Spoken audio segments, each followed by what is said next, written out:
Hello, Bill Molyneux here, in Bill's world of history and wargaming. And once again, I'm doing another video on Fort Frederick near Hagerstown, Maryland, Big Pool Springs. But today we're going to hit the CCC, the Conservation Corps. I know very little, so I need to bring in an expert. So here we are at the museum, and we have Dan, Park Ranger Dan here. And he's going to tell us everything we need to know about the CCC and how they helped with this fort. Take it away, Dan. All right, well, as you've seen, we got our nice building here. It's our current CCC museum, which was actually the original park headquarters for the state park, Fort Frederick. We'll head inside and talk about some things. All right. All right, well, we're inside the museum for the CC, and I'm going to shut up and let Dan take over. All right, so what you'll see in here, as we talked about, this was the original park headquarters, but we're now using it as the museum of what the Civilian Conservation Corps did while they were actively building the first state park here in Maryland. And each of these display cases are showing some good shots of the work they did, pictures of the men, and even some of the artifacts that were found when they did their minor archaeology.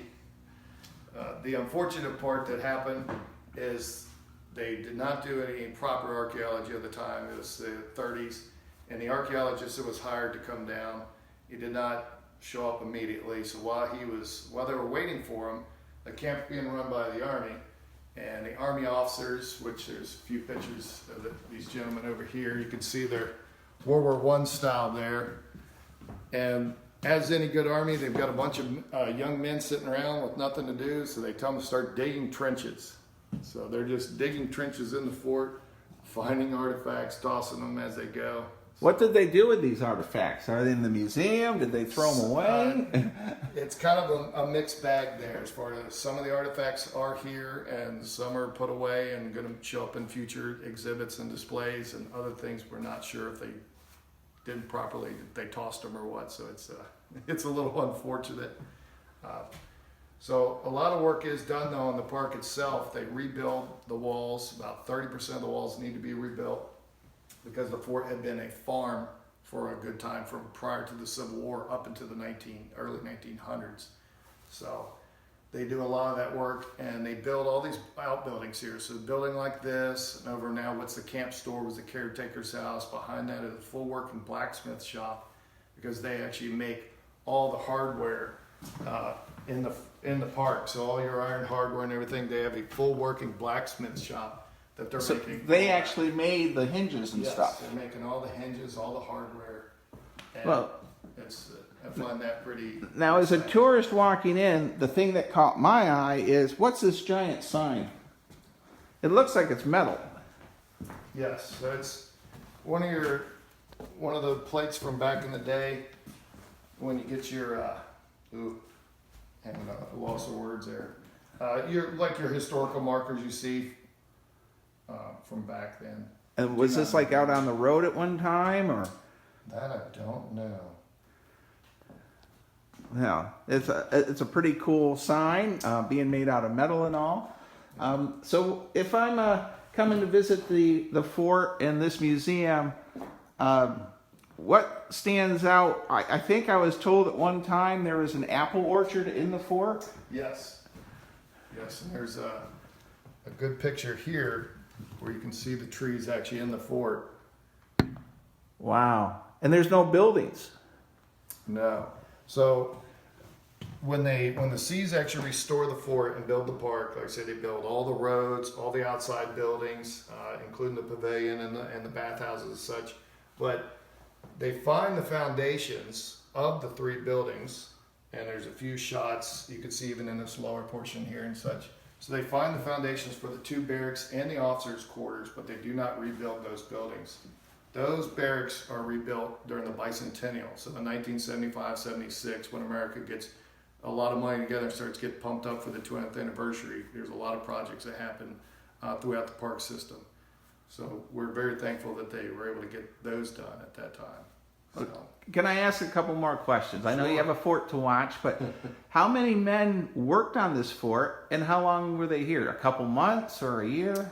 as far as the number of men, I do not know how many were here. It was a good number because they had at least 3 full barracks, but so I'm not sure on the size of the company.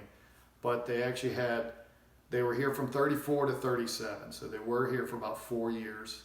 And Wow, that's a long time. Did they get to go home and see their families, or were they here just like in the military? they were here like the military. They could get a leave pass and such, but with travel and limited funds, it's not common that they're going home, but they could get leave. More likely what they would get is some of the weekends they organize some dances, or if they could go over to the close town like Hancock, Maryland, maybe Hagerstown if they can get a ride. So they do get a little bit of free time on the weekends. So that type of stuff is happening. All right. Well, I'm going to let you close this out. Is there anything else you want to tell my YouTube fans before we say goodbye?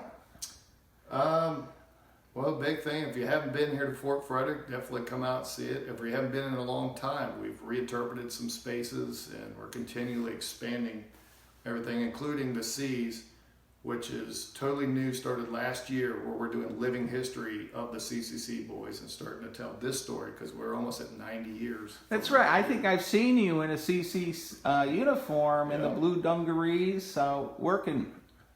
Yeah, it's a lot of fun to put on the old denim and sometimes the wool shirt and get out and do things like they did in the 30s. And a lot of my viewers know I do French Indian War reenacting as French. And what's going to happen here in a few weeks?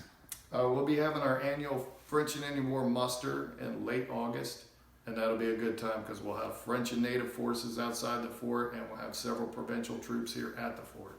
Well, now maybe this year my French forces will take this fort and you guys will be captured and surrendered. It'll be exciting. I highly doubt that'll happen. Right. Anyhow, Dan, thank you for taking the time doing this video, and stay safe, be kind, be courteous, and come visit Fort Frederick. Get off the couch. Thank you.